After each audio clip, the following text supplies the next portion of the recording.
कोई भी ऐसा काम जो पीएचपी में हम बार बार कर रहे हों या मोस्ट कॉमनली यूज्ड हो, तो उसके लिए हमारे पास कुछ तो बहुत सारे पीएचपी के ऑलरेडी फंक्शंस मौजूद हैं।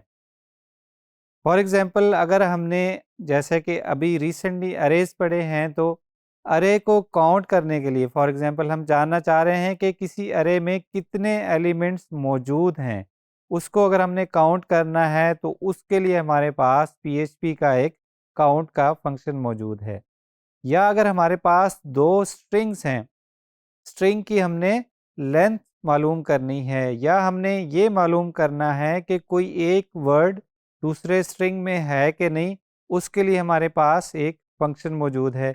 इसी तरह बहुत सारी चीज़ों के लिए या बहुत सारी फंक्शनैलिटीज़ के लिए पीएचपी ने हमें ऑलरेडी बहुत सारे फंक्शन बना के दिए हुए हैं, जिनको हम यूज़ करके अपना स्क्रिप्ट जो है वो लिख सकते हैं। लेकिन कुछ यूज़ केसेस ऐसे भी होते हैं या कुछ फंक्शनैलिटीज़ ऐसी भी हैं जो कि हमारी रिक्वायरमेंट तो हो सकती है, लेकिन हो सकता है कि पीएचपी में उसके लिए बिल्ट इन फंक्शन मौजूद ना हो। तो उसके लिए हम क्या कर सकते हैं, हम अपना भी फंक्शन लिख सकते हैं ताकि हमें बार बार वो लाइंस ऑफ कोड्स जो है वो ना लिखनी पड़े। फॉर एग्जांपल, हमारे पास एक फ्रूट्स का अरे है और हमने उसको किसी एक तरतीब में लिखना है कि हम अरे को यूज़ करते हुए एक पर्टिकुलर डिज़ाइन में या पर्टिकुलर तरतीब में हमने उन फ्रूट्स को जो है वो प्रिंट कर लेना है। अब पीएचपी में इसका बिल्ट इन फंक्शन तो कोई भी मौजूद नहीं है, तो हम क्या करेंगे, बजाय इसके कि हम बार बार सारा ही कोड बार बार लिखें, हम एक फंक्शन बना लेंगे और उस फंक्शन को हम बाद में जहाँ भी हमारी रिक्वायरमेंट होगी उसको हम वहाँ पे यूज़ कर लेंगे। तो आइए देखते हैं कि कस्टम फंक्शंस क्या होते हैं और पीएचपी के बिल्ट इन फंक्शन जो है वो उनका हम इस्तेमाल कैसे करेंगे।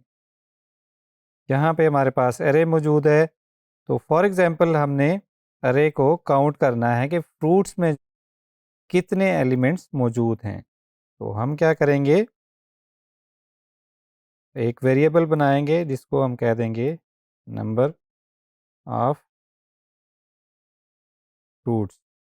तो यहाँ पे हम क्या कर लेंगे, काउंट का एक फंक्शन मौजूद है पीएचपी का, काउंट के फंक्शन को यूज़ किया, उसमें हम फ्रूट्स का जो है वो अरे एज अ वेरिएबल पास कर देंगे या एज अ पैरामीटर पास कर देंगे। ये फ्रूट्स का वेरिएबल है और काउंट के फंक्शन में हमने उसको एज अ पैरामीटर पास किया। पैरामीटर पास किया इसका मतलब है कि हमने फंक्शन को ये वाली वैल्यू जो है वो पास की है कि आप हमें इस वाली अरे का जो है वो काउंट बताएं कि इसमें कितने एलिमेंट्स मौजूद हैं। अब हम इसको इसी वेरिएबल को हम जो है वो एको करा लेंगे। तो यहाँ पे हम जब पेज को रिफ़्रेश करेंगे तो हमें यहाँ पे ये 4 बता रहा है कि हमारे पास फ्रूट्स के एरे में 4 एलिमेंट्स मौजूद हैं, 1, 2, 3 और 4। इसी तरह हमारे पास और भी फंक्शंस मौजूद हैं। फॉर एग्ज़ाम्पल, हम इसी को इस स्ट्रिंग को कॉपी कर लेते हैं और इसको किसी वेरिएबल में बिठा लेते हैं। फॉर एग्ज़ाम्पल, हम इसको बोल देते हैं कि जी टेस्ट str, और इसको डबल कोट्स में हमने ऐड कर दिया और यहाँ पे हमने सेमीकोलन ऐड कर दिया। ये काउंट करना है कि इस स्ट्रिंग में कितने कैरेक्टर्स हैं, तो उसके लिए भी हमारे पास पीएचपी का फंक्शन मौजूद है।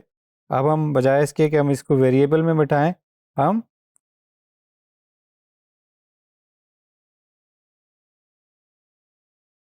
स्ट्रिंग जो है उसको फंक्शन को हम क्या करेंगे, एज अ पैरामीटर पास करेंगे। अब str लेन का फंक्शन है strlen, इसका मतलब है स्ट्रिंग और उसकी लेंथ। अब इस स्ट्रिंग की लेंथ इसने रिटर्न करनी है।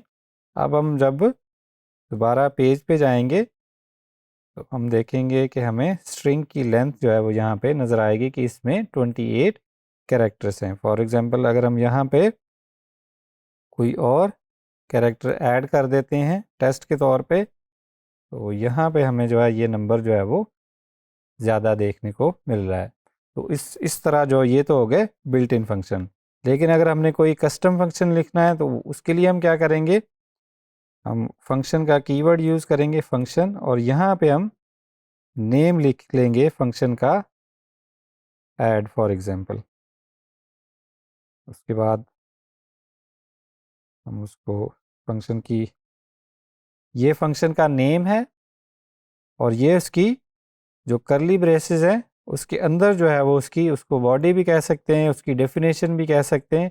यहाँ पे कोई भी फंक्शनैलिटी मौजूद है। तो यहाँ पे जो हमने एडिशन वाला काम किया था फॉर एग्जांपल, उसी को हम यहाँ पे कॉपी करेंगे और सम को जो है वो हम यहाँ पे एको करा लेंगे।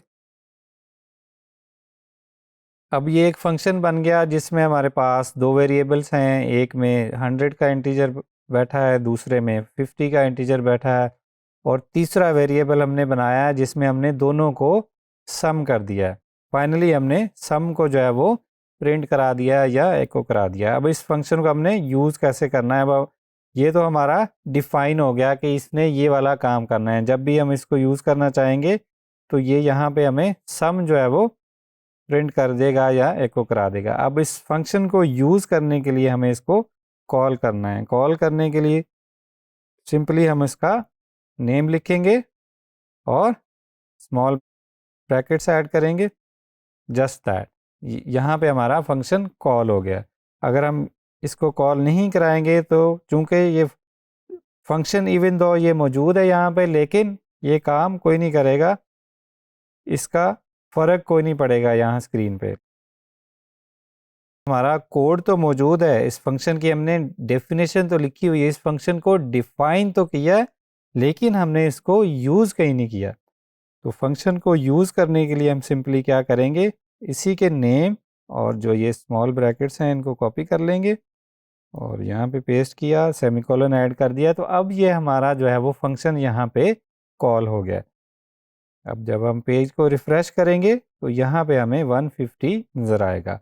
सो आपने अब जहाँ-जहाँ भी हमें ये वाला फंक्शन चाहिए होगा, हम एक दफ़ा कॉल करेंगे तो ये एक दफ़ा नज़र आएगा, अगर हम इसको 2 दफ़ा कॉल करेंगे तो 2 दफ़ा। इस तरह अब हम इसको अनलिमिटेड टाइम जहाँ पे भी हमें ज़रूरत होगी इस फंक्शन की, वो हम उसको वहाँ पे यूज़ कर सकते हैं।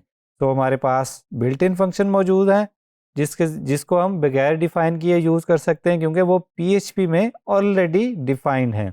लेकिन ऐसी फंक्शनैलिटीज़ जो कि ऑलरेडी डिफ़ाइंड नहीं है और हम बार-बार वो काम रिपीट कर रहे होंगे, तो उसके लिए हम अपना एक फंक्शन लिख लेंगे और जहाँ-जहाँ पे भी हमें उसकी ज़रूरत होगी, वहाँ-वहाँ हम उसको यूज़ कर लेंगे।